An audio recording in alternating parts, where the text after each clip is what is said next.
সকালবেলা ফার্মে গিয়ে দেখি আমাদের দুইটা নতুন ট্যাঙ্ক লিক করছে। যে ট্যাঙ্কগুলাতে আমরা আগের বারের কাজগুলা শেষ করি নাই গা, তো আমরা ভাবছিলাম হয়তো বা এই ট্যাঙ্কগুলাতে লিক করবে না। আজকে যখন মাছটা খাবার দিতে গেছি ও ট্যাঙ্কগুলার দিকে তাকাইছি, দেখছি যে ট্যাঙ্কগুলার একবারে পানি শুকিয়ে গেছে। ওই ট্যাঙ্কটার ভিতরে আমাদের বিশেষ কিছু মাছ ছিল, যে মাছগুলা হচ্ছে অল্পের জন্য বেঁচে গেছে। যদি বা আমি আজকে খেয়াল না করতাম তাহলে নেক্সট ডে পর্যন্ত ওইগুলা সার্ভাইভ করতে পারতো কিনা পানি শূন্যতায় আমার মনে হয় না পসিবল হইতো।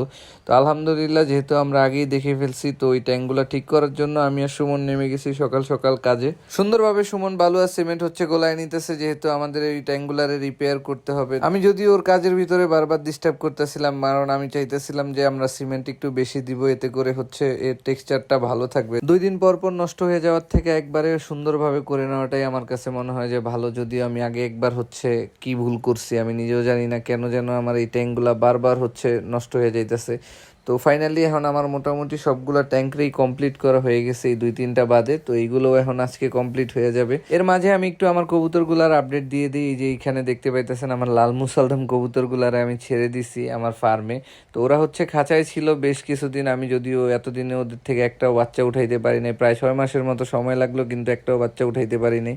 আর এইদিকে হচ্ছে আমার কালো মুসালধামগুলো, যেগুলোর থেকে মাত্র 3 মাসে আমি 2 জোড়ার মতো বাচ্চা কালেক্ট করতে পারছি। তো এই কবুতরগুলো খুবই ভালো। আর এইদিকে আমার মনস্টার মাছগুলো আমার দিকে খুব করুণ দৃষ্টিতে তাকায় আছে, যেহেতু ওদেরকে সকাল থেকে এখন পর্যন্ত খাবার দেওয়া হয়নি। আমার মনস্টার মাছগুলোর অ্যাক্টিভিটিস আগের চাইতে আলহামদুলিল্লাহ অনেক ভালো দেখা যাইতেছে। তো ব্ল্যাক মাছটা আমার হাত থেকেও খাবার নিতেছে। খুব শীঘ্রই আমি একটা ভিডিওতে দেখাইতে যাইতেছি যে ওরা আমার হাত থেকে কিভাবে খাবার খায়। যত বেশি ওদের সাথে আমি সময় দিতে পারতেছি, ওরা তত আমার সাথে ফ্রেন্ডলি বিহেভিয়ার শুরু করে দিয়েছে। তো ওদের জন্য সবাই দোয়া করবেন। আর এইদিকে আমাদের কোচিং মুরগিগুলো আলহামদুলিল্লাহ সম্পূর্ণ সুস্থ হয়ে গেছে, ওরাও খুব অ্যাক্টিভ, ও আগের মতো ডিম দেওয়া শুরু করে দিছে। আলহামদুলিল্লাহ আমার প্রত্যেকটা মুরগি এখন যেগুলো আছে সবগুলা সুস্থ আছে। এখানে হচ্ছে 5টা কোচিং আছে, ও সাথে হচ্ছে আমার বেশ কিছু সিল্কি আছে। সিল্কির কেজের দিকে তাকায় আমি তো টোটালি সারপ্রাইজ, কারণ হচ্ছে সিল্কির সকালবেলা একটা ডিম পাইছি, এখন একটা ডিম পাইলাম। তো যেহেতু সিল্কির হচ্ছে 2টা ফিমেল আছে, তার মানে হচ্ছে 2টা ফিমেলেই ডিম দেওয়া শুরু করে দিছে। মাঝখানে হচ্ছে একটা ফিমেল ডিম দিছিল, তো কিছুদিন অসুস্থতা থাকার কারণে আর আমার কোনো মুরগি ওইরকম ভাবে ডিম দিতেছিল না। দেখেন এইখানে হচ্ছে আমার টোটাল যে কেসটা আছে এটার ভিতরে শুধু সিল্কি আর হচ্ছে কোচিং মুরগি ছাড়া টোটাল কেসটা হচ্ছে খালি। তো